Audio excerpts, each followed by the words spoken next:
आप देख रहे हैं 2022 का महादंगल। मैं हूं आपके साथ अनुराग दीक्षित और 2022 के इस महादंगल में बात उत्तर प्रदेश की। उत्तर प्रदेश जहां अगले साल होना है विधानसभा का चुनाव और उससे पहले हर दिन लगातार सियासत की तस्वीर बदल रही है। आज का क्या है बड़ा घटनाक्रम और उसका मतलब क्या है यूपी की सियासत के लिहाज से बताएंगे आपको, लेकिन सबसे पहले सियासी सुपरफास्ट। यूपी के सियासी गलियारों में एसपी और आप के गठबंधन की अटकलें तेज। अखिलेश यादव से मिले आम आदमी पार्टी के सांसद संजय सिंह। 1 घंटे तक चली दोनों के बीच मुलाकात। समाजवादी पार्टी और आरएलडी के बीच सीटों पर बनी सहमति। आरएलडी को 36 सीटें देने को तैयार हैं अखिलेश यादव। गठबंधन का आधिकारिक ऐलान होना बाकी। किसानों के नाम पर अखिलेश यादव का सियासी ऐलान। कहा सरकार बनते ही मारे गए किसानों के परिजनों को देंगे 25 लाख का शहादत सम्मान। एमएसपी पर कानून बनाने की मांग पर अड़े किसान। न्यूज नेशन से बोले राकेश टिकैत। मारे गए किसानों के परिवार को गोद ले सरकार। गाजीपुर बॉर्डर पर न्यूज नेशन की किसानों से बातचीत। कहा एमएसपी पर बने कानून किसानों पर दर्ज मुकदमे हों वापस। यूपी चुनावों पर बीएसपी अध्यक्ष मायावती का ट्वीट। बीएसपी के शासनकाल के बताए काम, लिखा विकास और कानून व्यवस्था के कामों को बेहतर किया। रक्षा मंत्री राजनाथ सिंह का कल यूपी दौरा। 25 को सीतापुर जबकि 27 नवंबर को जौनपुर में बूथ अध्यक्ष को करेंगे संबोधित। कल नोएडा के जेवर इंटरनेशनल एयरपोर्ट का शिलान्यास करेंगे पीएम मोदी। सभी तैयारियां पूरी। कैबिनेट मंत्री जयप्रताप सिंह ने किया निरीक्षण। कानपुर में चौधरी हरमोहन सिंह की जयंती समारोह में शामिल हुए राष्ट्रपति कोविंद। देश की आजादी के 75 साल पूरे, लेकिन कई बलिदानियों के नाम हैं गुमनाम। यूपी के कानपुर में एसपी कार्यकर्ताओं की दबंगई। दारोगा को सरेआम दी धमकी। वीडियो हुआ वायरल।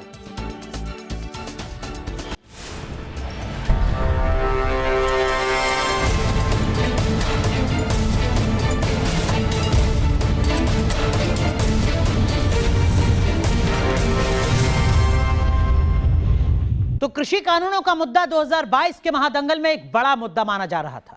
यह भी कहा जा रहा था कि किसान आंदोलन पश्चिमी उत्तर प्रदेश और खासकर पंजाब में सियासी हवा पर असर छोड़ सकता है। पर मोदी सरकार ने कानूनों को रद्द करने के ऐलान करके इस दिशा में पहला कदम बढ़ाकर लीड ले ली है। क्या पीएम मोदी के कृषि कानूनों को रद्द करने के फैसले का असर यूपी और पंजाब की सियासी घमासान पर पड़ेगा?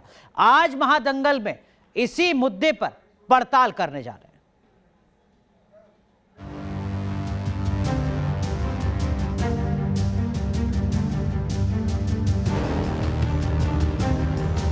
कि हमने 3 कृषि कानूनों को वापस लेने का, रिपील करने का निर्णय लिया है।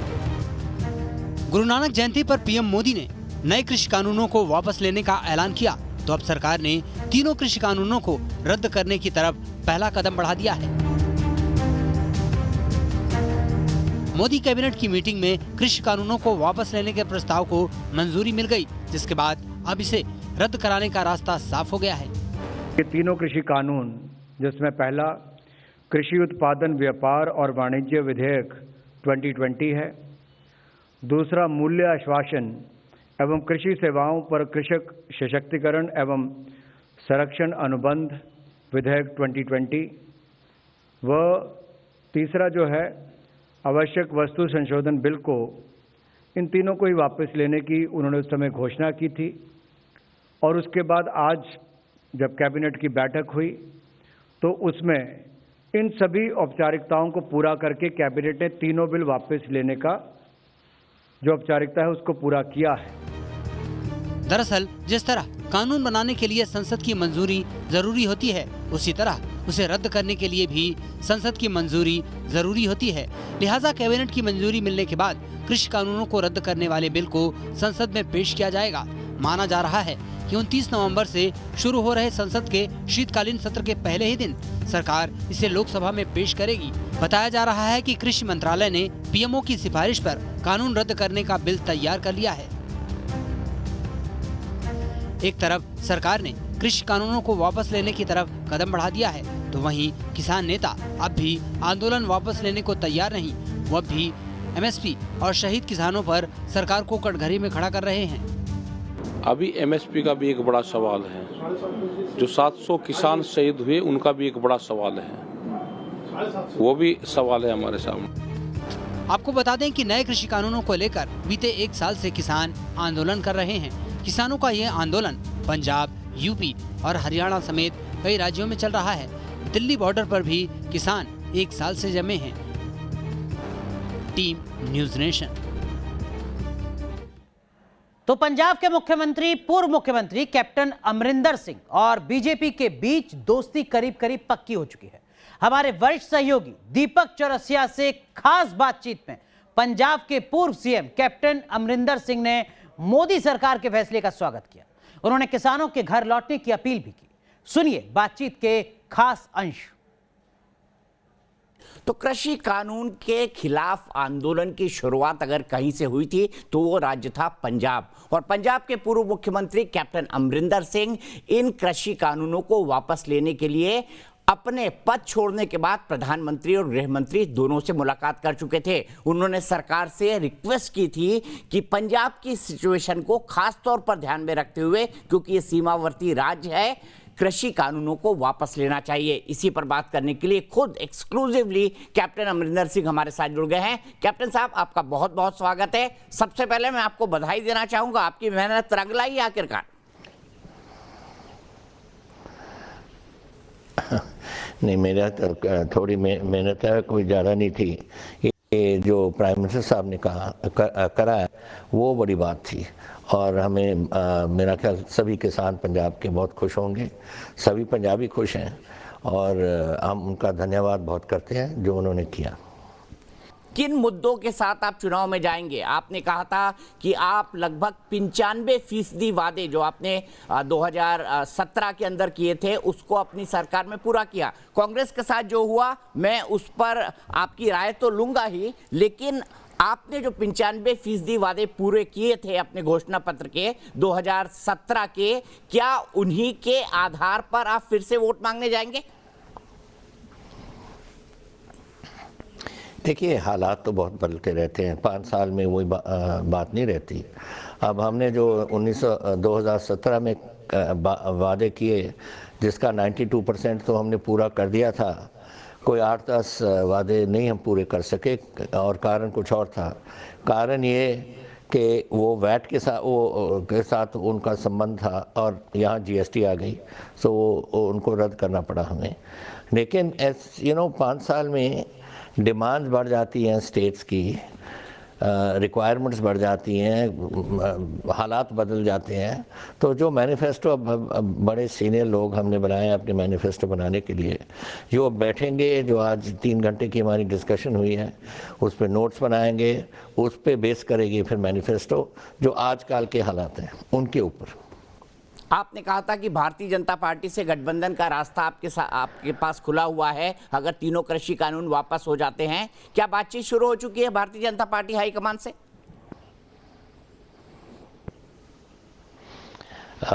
देखिए, ये तो दिस इज अभी जैसे ही हमें पहली बात तो ये समझने वाली, हमारा तो कंडीशन एक ही था कि किसान आंदोलन को ख़त्म करो और इसके बाद ख़त्म करो, और वो प्राइम मिनिस्टर ने कर दिया है।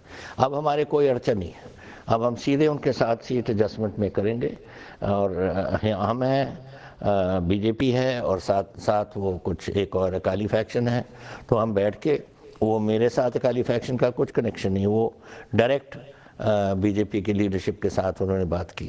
लेकिन जो कमिटमेंट बीजेपी ने उनसे की, हम एक्सेप्ट करेंगे उसको, और अपने दूसरे सीटों पे हम लड़ेंगे। कैप्टन साहब, क्या किसान संगठनों से आपकी कोई बातचीत हुई है? क्योंकि किसान अभी भी कह रहे हैं कि उन्होंने नई 6 मांगे रख दी है कि उनको शहीद का दर्जा दिया जाए, साथ ही साथ मुआवजा दिया जाए, अजय मिश्रा टेनी को हटाया जाए, साथ में वो ये भी कह रहे हैं कि जो पूरे केसेस हैं उनको वापस लिया जाए। ऐसी कुल 6 मांगे उन्होंने और रख दी है, इसके ऊपर आप क्या कहेंगे? नहीं, देखिए, आप there is some confusion in this, ऐसी बात नहीं है। ये बातें जो ये 6 बातें आप उठा रहे हैं, ये इन्होंने पहले ही गवर्नमेंट ऑफ इंडिया, मेरा ख्याल तोमर साहब से या पीयूष गोयल, पता नहीं किससे, जब ये गवर्नमेंट से बात कर रहे थे, उन्होंने ये बातें तो पहले क्लियर हो चुकी थी। अड़चन थी वो 3 लॉज जो थे, कानून थे, वो प्राइम मिनिस्टर ने ख़त्म कर दिए। और ये जो मिनिस्टर डील कर रहे थे उनके साथ इनकी कोई समझौता हुआ था। तो I am not involve in that. उन्होंने तब कहा था कि कोई पॉलिटिशियन इसमें शामिल ना हो, तो कोई पॉलिटिकल लीडरशिप इसमें नहीं शामिल हुई। तो कानून था, अपने किसान थे या गवर्नमेंट ऑफ इंडिया थी।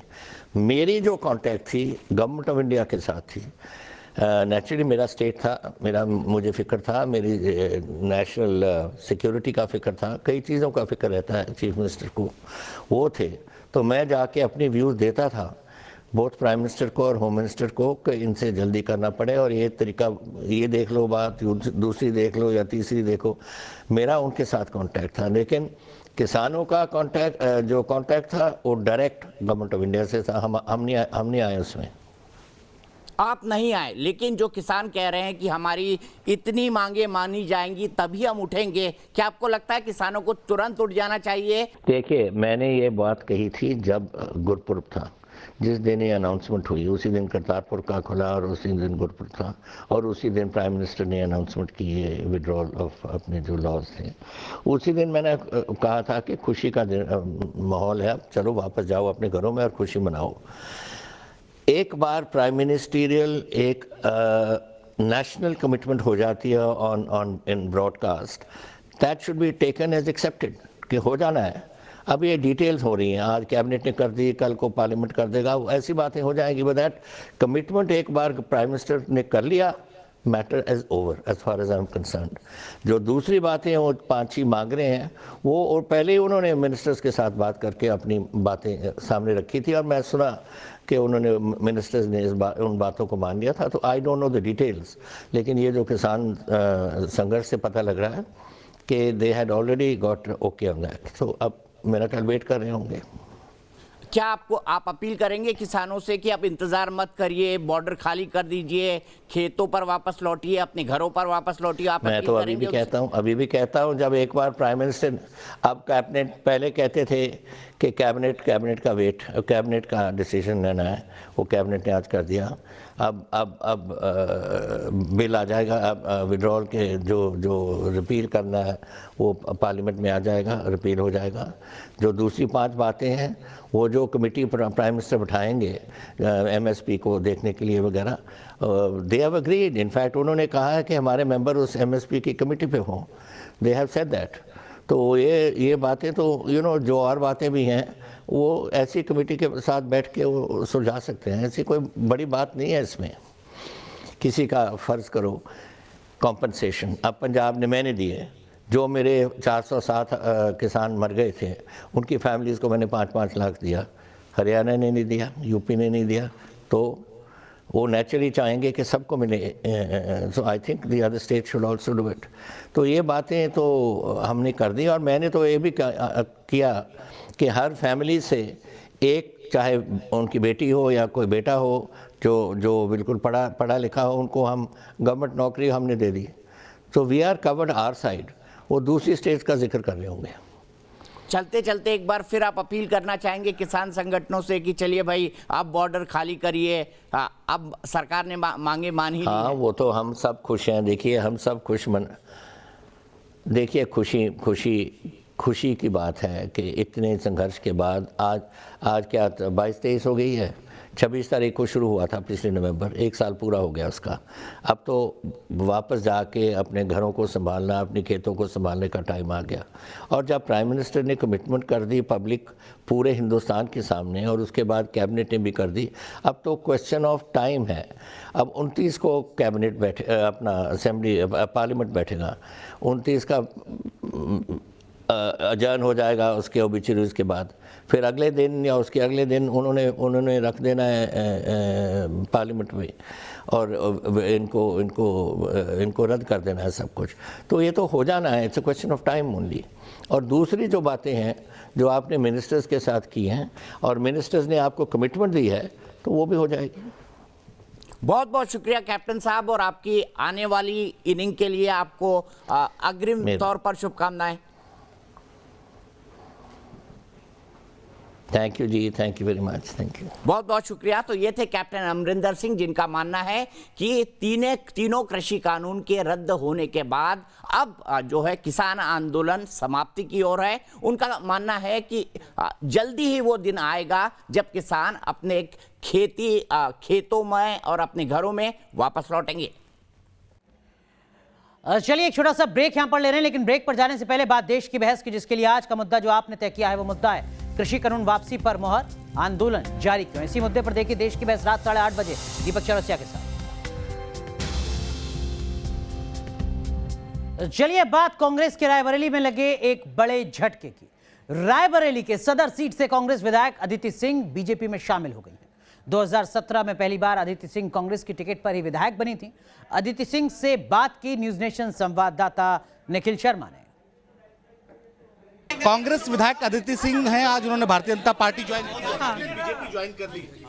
किस तरह की रणनीति होगी, क्योंकि आप कांग्रेस में रही हैं और कांग्रेस के खिलाफ भी बोलती रही हैं, तो आप कांग्रेस के सामने उसी जनपद में आपको लड़ना है? जी, रणनीति है तो हमेशा यही रही है कि जनता में मेहनत करो, जनता के बीच निरंतर बने रहो, और विधानसभा का चुनाव फोकस है। ऑफ कोर्स 2 महीने में विधानसभा का चुनाव आ रहा है, तो चुनाव की तैयारियों में हम लोग लगे हुए हैं। महिलाओं को लेकर कांग्रेस बहुत काम कर रही है। खुद प्रियंका गांधी कहती हैं कि महिलाओं को 40% सीटें देनी है, और आप उसी पार्टी के विधायक हैं और बीजेपी में शामिल होनी। पर आप लोग ने एक ये स्लोगन क्यों बना लिया है कि महिलाओं को लेकर वो बहुत काम कर रही हैं? क्या काम कर रही हैं? अगर आप लैपटॉप से साइकिल्स या व्हाटएवर जो बयान उन्होंने दिए हैं, या स्मार्टफोन्स, नॉट लैपटॉप्स, तो सबसे पहले जहां आप सत्ता पक्ष है वहां क्यों नहीं बंटवा रहे हैं? ठीक है, तो ये मतलब ये खोखली भाषा मुझे नहीं सुननी है ना, कि हम ये बांटेंगे वो बांटेंगे। आप इस ऐसी पोजीशन पे है कि आप पंजाब में, राजस्थान में, छत्तीसगढ़ में बांट सकते हैं, तो पहले वहाँ बांटिए। आप 40% टिकटों की बात करते हैं, आप बांट सकते हैं, तो पहले पंजाब में, उत्तराखंड में बांटिए, तब यहाँ यूपी आके ऐसे लंबे लंबे वादे करिए। आप बीजेपी से जुड़ गई, तो आने वाले समय में रायबरेली में भी अब कांग्रेस साफ हो जाएगी? मैं अपनी सीट पे पूरा प्रयास करूंगी, पूरी कोशिश करूंगी, पूरी मेहनत करूंगी। आपके पति कांग्रेस में है, ये चर्चा गॉसिप हो गई कि वो भी हो सकता है बीजेपी में आ जाए। नहीं, उनका अपना करियर है, उनकी अपनी स्टेट है। मैं किसी और प्रोफेशनल के ऊपर टिप्पणी नहीं कर सकती। अगर मैं अपने क्षेत्र से विधायक हूँ तो वो अपने क्षेत्र से विधायक हैं, तो ना तो मैं उनके करियर के बारे में कुछ बोलूँगी, ना तो वो मेरे करियर के बारे में। हम लोग हस्बैंड एंड वाइफ ज़रूर हैं, पर सबसे पहले अपने अपने क्षेत्र के रिप्रेजेंटेटिव हैं और प्रोफेशनल्स हैं, तो आप लोगों से मैं यही रिक्वेस्ट करूँगी कि प्रोफेशनलिज्म को रिस्पेक्ट करिए। अदिति सिंह कांग्रेस से विधायक थे, आज भारतीय जनता पार्टी ज्वाइन कर लिया अदिति ने। अदिति हालांकि इससे पहले भी खुलकर बीजेपी के पक्ष में बोलती रही हैं, बयान करती रही और कांग्रेस को लेकर सवाल खड़ी करती रही। फिलहाल अदिति सिंह ने कह दिया है कि अब रायबरेली से भी जो कांग्रेस है उसका पत्ता धीरे धीरे साफ हो जाएगा उनके भारतीय जनता पार्टी में आने के बाद। चलिए 2022 के महादंगल में आज के लिए बस इतना ही, लेकिन आप बने रहिए न्यूज नेशन के साथ, क्योंकि खबरों का सिलसिला यहां कभी नहीं थमता।